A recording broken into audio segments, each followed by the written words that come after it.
guys! Hi guys! Welcome back to Robertson's Belly Acres. Welcome, welcome! So it's Christmas Eve. Christmas Eve. Christmas Eve's Eve. Eve. Okay, you guys have asked for it, you begged for it, you want it, we're gonna give it to you. And we're not gonna give it to you. We're making tamales for Christmas. Tamales. So we're gonna do a rundown of it. We'll break it down for you. It's a lot of steps, so we'll make this video as short as possible, but it is a lot of steps. Yes, so. It is a lot of steps. It's a long process, but we'll make it as short and as painless as possible. Yes, and this is just the way we do it. This is a Mexican recipe that we found that we kind of tweaked for us. So this isn't the way everybody does it, but this is Robertson's Belly Acres way of doing it. Yes. Okay, so normally we would make our pork tamales with like a shoulder roast or a butt roast or something. What is that, Boston butt, which is a shoulder, right? So the reason we do that is because of the fat. In your tamales, you want a lot of fat. What we have today is a pork loin. We have a whole bunch of these that we need to get eaten out of our freezer. So we're gonna go ahead and make it with a pork loin. We don't like to do that because, as you can see, the pork loin, you're not gonna have a whole lot of fat. But like I said, we need to get it eaten. So, so we'll cut this up really fast. What I'm gonna do is just cube it up and then I'll season it and then we'll go from there. I'm just seasoning the meat. All I put on the meat, the pork, is salt and pepper normally, but I didn't get to the store and buy any cloves of garlic, so I am seasoning with a little bit of garlic powder. And that's it. And then I am putting 1 medium-sized onion in with it. And this is roughly 5 pounds of pork. So 5 pounds of pork, 1 medium onion, and normally I'd put about 4 cloves of garlic, but since I don't have actual garlic cloves, I just put garlic powder on the meat. So what I'm gonna do with this is we're going to boil it for about 1.5 to 2 hours. We'll see how it looks in about 1.5 hours. Okay guys, so once your meat starts boiling, you do want to skim this off the top, and this will just make it a lot better texture for your meat once you go to shred it. You don't want all of that. Try not to get your onions in there, but just get all of that froth off the top. I think that was a whole actual chunk of meat, but yeah. It's starting to smell amazing. Yeah. It smells like pork. Yeah, so it doesn't have to be perfect. Just get some of that froth off of there and then just let it keep boiling. Okay, so one of my tasks is separating the corn husks and making sure they're all individualized, because they come in a package like this and they're pretty compact. But when you're taking them out, I always check them for the silks. Pull any of the silks out that we can see. I always miss some, so I have a pile of them on the table too. But once you get a pile of them, we do the whole bag. But we take a pile of them. I got a pretty good sized pile now. I'll take them over here to the sink and just kind of randomly put them in there. That way they can start soaking in hot water. That just limbers them up so that they're easier to wrap with. The smaller ones, if we can use 2 of them to make 1 wrapper, and if they're too small, and we say we have one get torn, we can tie them up, use them to tie around the others. We also use them to line the bottom of the steamer. Yes, that's what I said.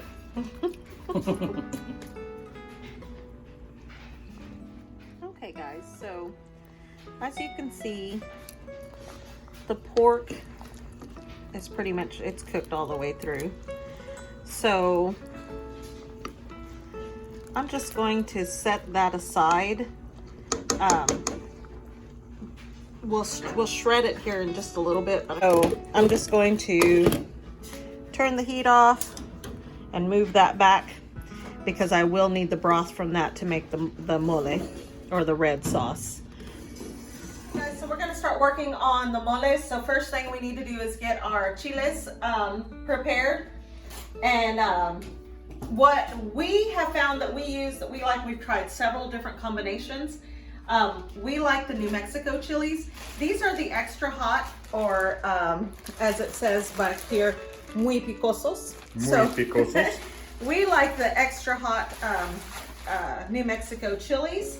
We'll do about, we have like 5 pounds of pork, so I'm going to do about 10 of these.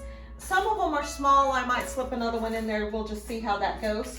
And then we'll do about 4 of these anchos.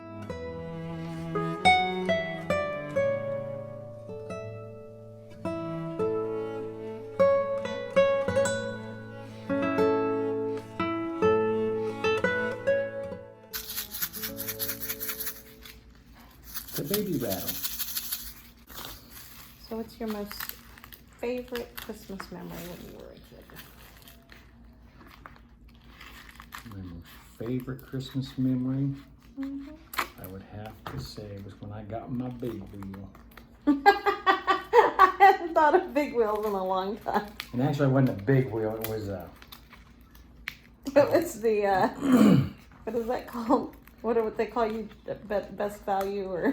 Great value. Great value. It was the great value big wheel. Big wheel for the great value, Jason. Yep. Aww. Boy's got great value my whole life and never thought of it. That's what's wrong with me. And how about you? What's your favorite Christmas memory? Oh, well, you know, as a kid, things were a lot different when we were kids. We didn't always have Christmas, you know. We didn't always have gifts. And the crazy thing about that is that, you know, even that I remember being really little and understanding that this year's not our year. You know, I remember understanding that. Like, it wasn't ever like a, you know, you think of, like now with my kids, you know, you think of, man, you know, there's kids out there that don't get Christmas and it's so sad. But I mean, I remember being okay with it. Like it was like, it's just not this year. It wasn't in the cards this year, you know. And right. But one year I do remember we did get, what were the high riders? Is that what they were called? Those battery powered, yeah, the big wheels or high riders. Yeah, they weren't like big that. wheels. They were, because they were battery powered, and they, Right. yeah, high riders, and they were little trucks. Yeah. And my brother and I both got one. And then eventually the battery gave out on it. And I think it was a charger that messed up or something. And so my dad decided that he'd just fix it. And he put a car battery on it. Sweet. I bet that sucker had some zoom to it then. That was so not fair, because then I couldn't win a race. But, you know, if Jimmy if he would hit a bump, like his little high rider would go like this, and then if he hit a bump, because they had that car battery on the front, it was top heavy, so it would go like this, like if he hit a dip, and then he'd stay stuck, just like, it was so funny. And then he'd bail off of it and be all scared because he was scared that battery acid was going to get him, you know, because we were always told, stay away from it. You know, there was always stuff laying out around. And oh, yeah. You stay away from those batteries, you'll get battery acid. Get battery acid on you and it'll burn you. It'll eat your skin off. So, yeah, I think that would be the biggest year for us. That's cool. Okay, you want to rinse these in cold water because the pepper does kind of give off the smell of it, and it will make you cough. So even with the cold water, they're pretty spicy. Okay, to make the mole, I'm going to put some of this broth in here from the pork, but I don't want to use it all because I will be using that for the masa too. Okay. So I'm just gonna turn that on. I don't need a whole lot of it. I'm gonna put these to cook. Okay. Ooh, we need a little bit more because I want it to cover my chiles. So you want just enough of broth to cover your chilies in, is that what you're saying? Yep. And a little bit of meat, like tiny bit fill in there, and that is no big deal. You'll see some of the seeds start to float to the top if you didn't get them, and that's fine. You can skim them out or you can leave them. It's really no big deal. Because this is going to cook down and they're going to get real tender. I was going to say blanditos. They're going to get blanditos. They're going to get real tender. What we're going to do is we're going to let these get to a boil. As soon as they get to a boil, we are going to add some peppercorns. Now these are whole peppercorns. I just put like a handful of them in there. And then these are whole cloves. Now I put, I think about 10 or 12 cloves in there, whole cloves. We'll put these in with it and let it simmer. And then we'll go from there, but let's let this boil. Okay, so these are at a good boil. So I'm gonna go ahead and dump in my cloves. They're whole cloves again and whole peppercorn. And I'm just gonna kind of mix those in a little bit. And I'm gonna put the lid back on and turn down the heat and just let those simmer for a little bit so that it can kind of gather the flavor of the cloves and the pepper and also so they can tender down a little bit more. I am charring these over here. These are for different kind of tamales. They're rajas con queso, which is green chili and cheese. We're not doing that video today, but we are making them at the same time. So I just didn't want you to think oh, I didn't see where I needed these. You know, these are poblanos from our garden, and we're going to make some different ones. Our daughter has just found out she's expecting, and she's having a real hard time keeping anything down, and she's having a real hard time with meat right now. Whatever it is that meat causes her to get sick or feel nauseous, so I am making her chili cheese tamales without any meat. So no, she's not spoiled at all. Okay, so we're gonna start on the masa. So first thing, I use about 4 cups of just regular lard, or manteca. And then I'm gonna use 6 tablespoons of baking powder. And I'm gonna put this in here.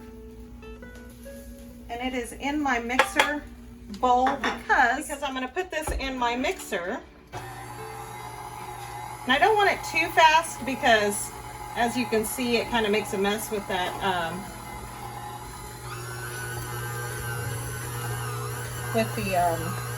don't know, baking powder. But I am going to leave this running. It's setting on like 2, I think, right? Yeah. Yep. So I'm just gonna leave that running to fluff that up, and I'll use that in my masa here in just a little bit. So the other side of making the masa, I use this maseca. So I'm gonna add salt to it. I have 10 cups of maseca right here. Sorry, hope you can hear over the peel. I'm just gonna kind of mix that in.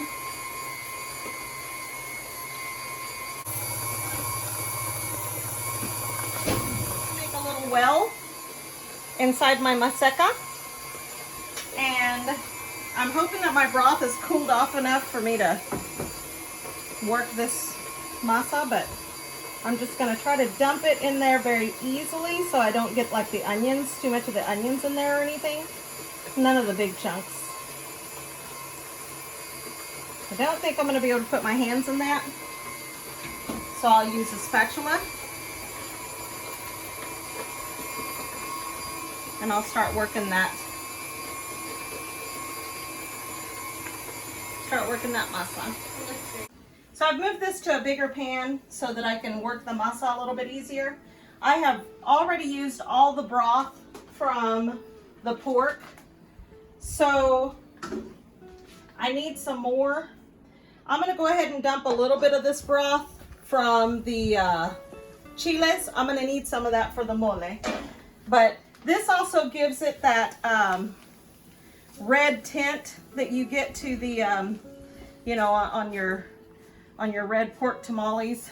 a lot of times your masa is even red. That's what kind of gives it that tint is the juice from the chiles. But you do kind of want to watch.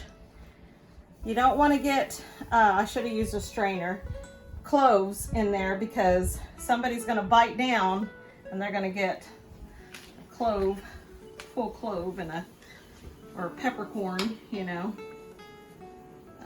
So just kind of watch for those. I mean, they're pretty soft now because they've been cooking down, but you still don't want the chance of somebody biting down on one of those.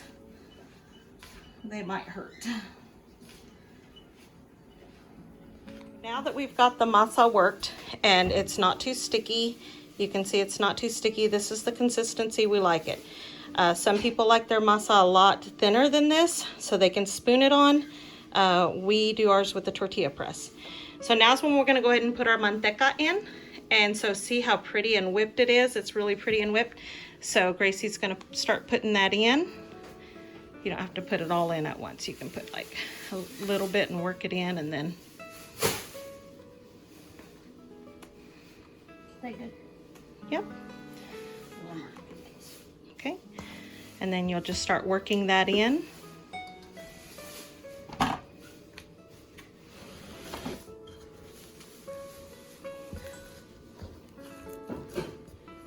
Hand keeps wanting to move on Gracie. So I'm going to show you a little trick. Gracie, if you'll pick up that pan real quick. We're going to take a wet towel and we're going to place it right underneath. And then that stops her bowl from moving around.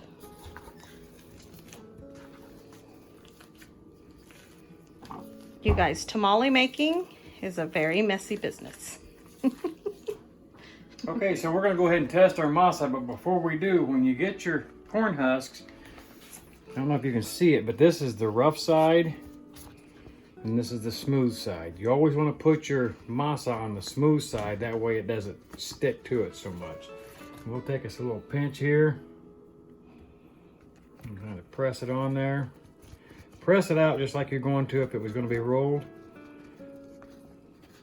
And it peels right off. See, it doesn't stick. So that means our masa is just right. It doesn't have to be any thicker or any thinner. So good job, Gracie. we are good to go. So now we're going to take our meat. We're going to dump it in the mixing bowl here. Meat and onion and everything. Maybe. Oh, never mind, I don't have it. It's right here. Okay. We're going to use the paddle on the mixer here. Get that locked on there. Lock her down. We're going to let that shred our pork up. And it doesn't take long. If you go too long, it turns to mush.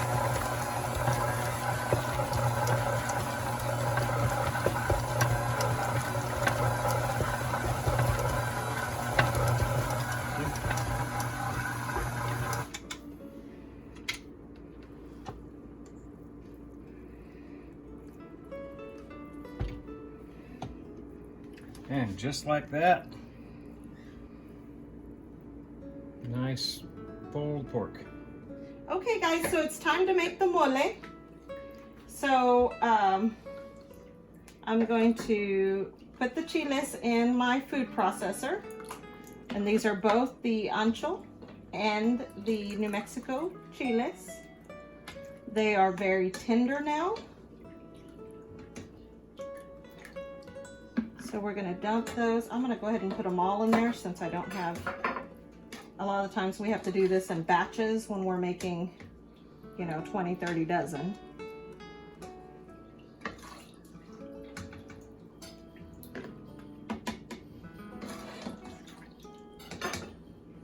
Okay. All right, so we're also going to put, I have 2 tablespoons of caldo de pollo or chicken bouillon flavor. So you can either use the powder version. It's 1 tablespoon equals 1 cube. So you can either use 2 tablespoons of this, or you can use 2 chicken bouillon cubes. I'm also using 2 full cloves of garlic and 1 medium-sized onion. And then I'm going to dump a little bit of this juice in there, broth in there. All right, and then we're just going to blend it. All right, you guys, look at that beautiful, deep color. Let me get a spoon. That is gorgeous. Okay, but we don't want the skins in there, even though they're grinded up. There's nothing worse than eating a tamale and you get the skins in your teeth. So we're going to run this through a ricer next. We're gonna take this mole now. We're gonna put it in the ricer. And like Rachel was saying, we don't want any of the seeds or anything like that. It's seeds or skins that might be left in there.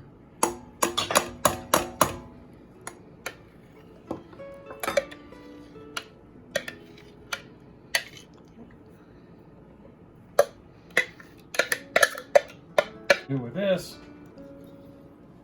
let's go right in here and start working that around. You can see it coming out there in the bottom of the pan.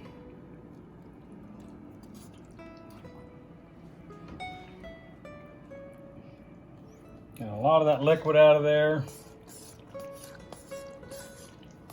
Oh.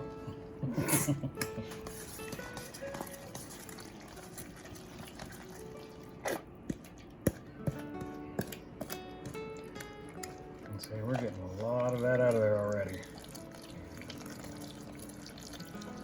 And we'll go ahead and I'll get a little bit of that juice, a little bit of broth.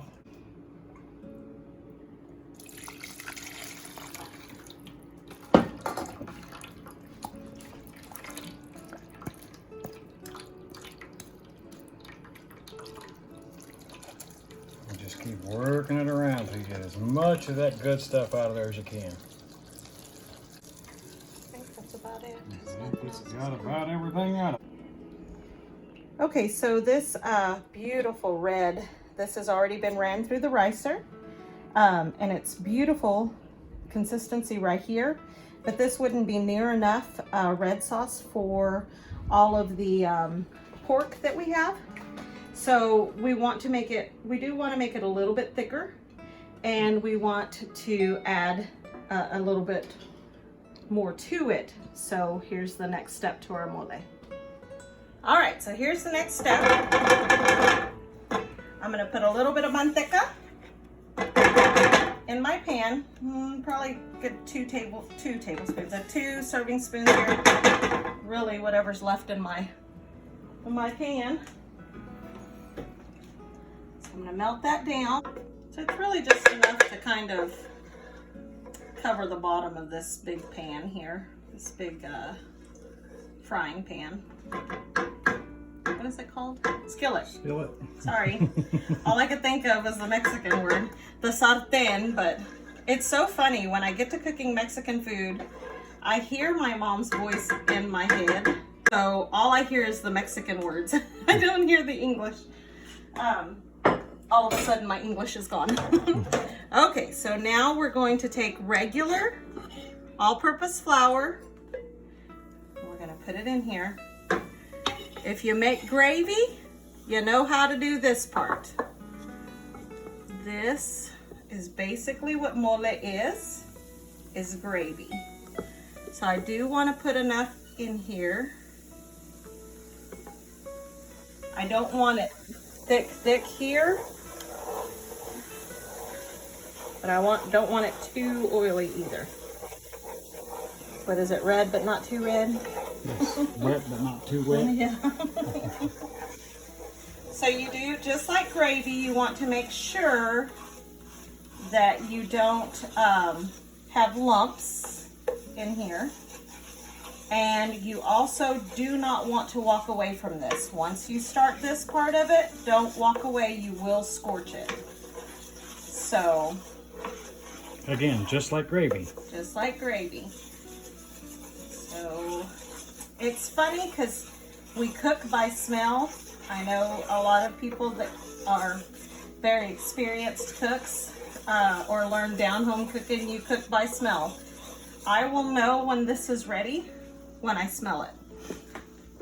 Also the color of it, you want a deep, like a goldenrod, I guess is a color goldenrod, like a brownish yellow. I don't know what to call that, but it's almost a gold color. You want that gold.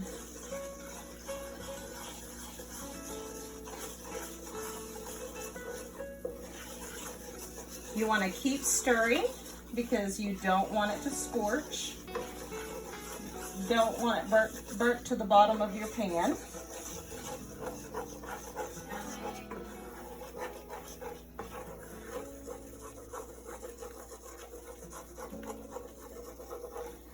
All right. I think that's about where we want it. Smells like. I can really smell that, you know, that cooked flour. So now what we're going to do is we're going to take that beautiful red sauce that Rusty got worked through the ricer, and we're going to start adding that little by little, or slowly, not little by little, but just kind of pouring it in. We'll just work it in. We do want to turn that down a little bit. And this is just like gravy as well. It's going to start thickening up because you're adding that water or that liquid. So you just kind of want to make sure you're getting all the way around. Really working that in so you don't end up with lots of lumps.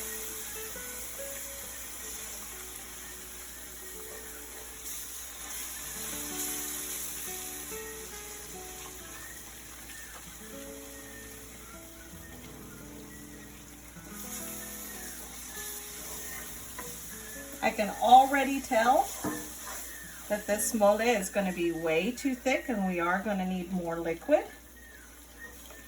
Turn that down just a little bit more. Just don't want it to get away from us. If you have your heat too high, it can get away from you really easy, and then you just have a burnt mess.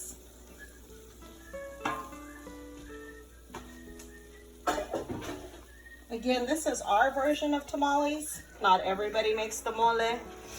Not everybody puts this much stuff in their tamales. We have just found this is the one that we like. It's a lot richer. Okay, I'm gonna go ahead and use the ricer to dump this liquid through because it still has chunks in it. And I don't see all those seeds and skins and stuff. Well then, if I didn't dump it through the ricer or through a strainer of some sort, we did all of that ricer work for nothing.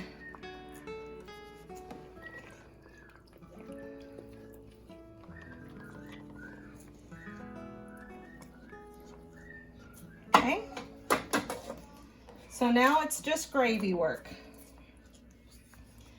Work all of that in.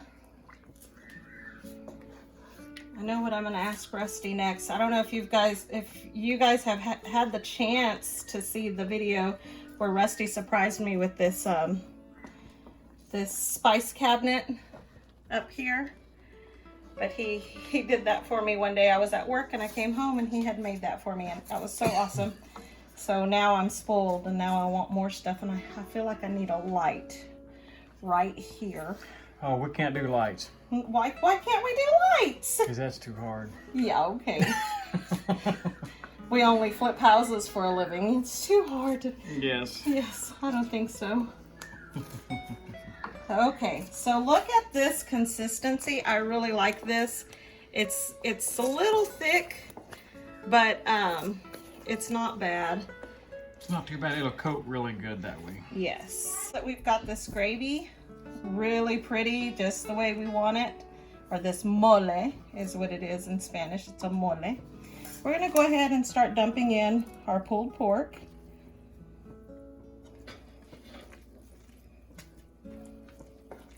And this is why they're called red pork tamales, because look how red and beautiful that is. I wish you could smell this.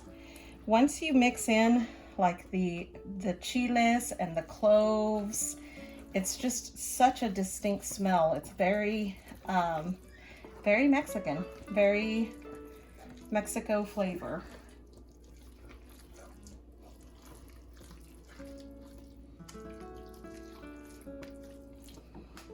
And just a little bit more. All right. Okay, you guys. So look at this. Our meat is done. Our pork is done. We're going to turn that off. Okay, over here. Our masa is ready. Everything's ready to rock and roll. Our kitchen is a total disaster, so we know we're doing it right. Never trust a clean cook. So now we are going to set up, and then we'll be back to show how we do the rest of it. So traditionally, tamales, you take the masa with a spoon and you spread it into the hojas or the corn husks. Sorry. You spread it in there, and that's how we do it. Rusty found a lot easier way, and this works so much better for us, especially in an assembly line type, the way we do it. So we've got our tortilla press, and what I've done is I've gotten some, we always pick up new plastic bags from the grocery store, that way we know they're clean. We'll turn them in. I always turn them inside out just because that's what I do. That way I know nobody's ever touched them. I just tie them around the top and then put the handle through the bottom of one and tie it on the bottom. That way, as I put my husk in there, put my masa on it, press it down, and it's ready to rock and roll. So here's the way we do it.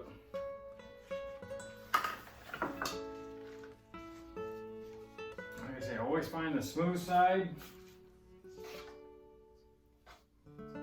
And every year I have to relearn how much masa to put on the husk.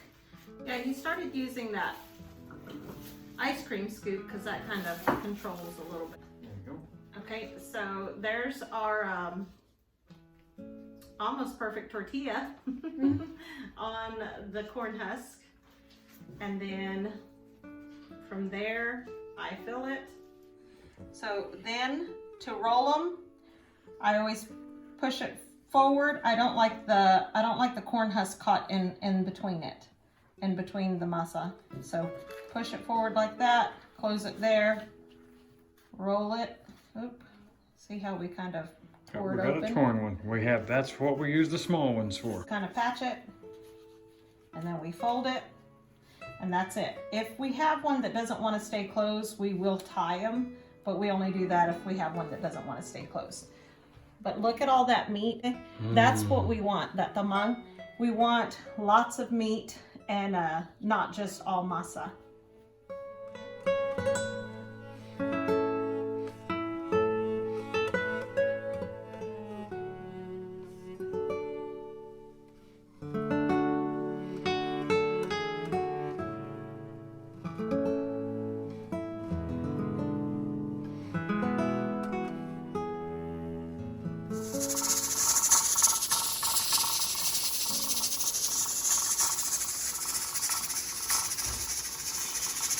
Okay, you guys, we got it off the stove. Moment of truth.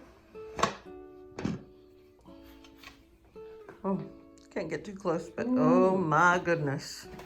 That smell. And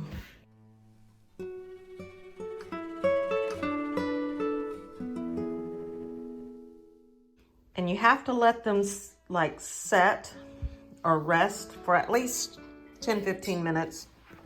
These of course are going to be, they'll cool tonight and we'll put them in the fridge because we're not going to have these until Christmas Day, so we've got a couple of days. But when they first come out, your masa is kind of it's still really soft, so you want them to rest so that they can set up.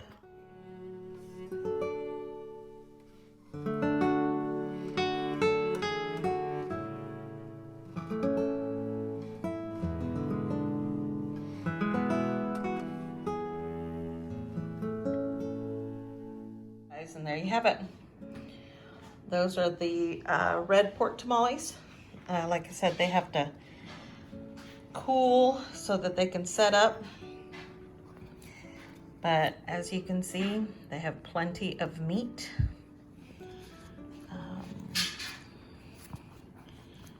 Unroll them.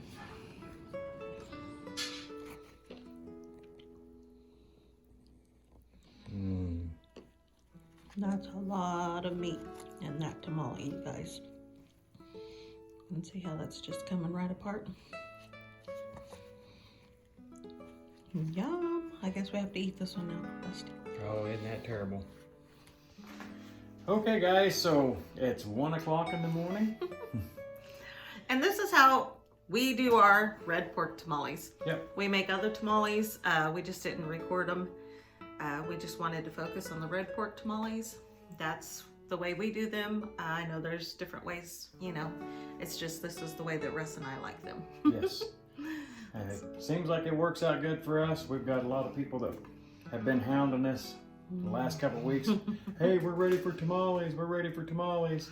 No tamales this year. We're busy. Yeah. So, anyway, we hope you guys like our videos. And if you do, please hit the like button. Subscribe if you haven't already. Yep. Share with your friends. Leave us a comment or two. Tell us what you think. And make sure that you smash that bell and get notified when our next new video comes out. Yep. Until next time, you guys, Merry Christmas and God bless. Merry Christmas. See ya.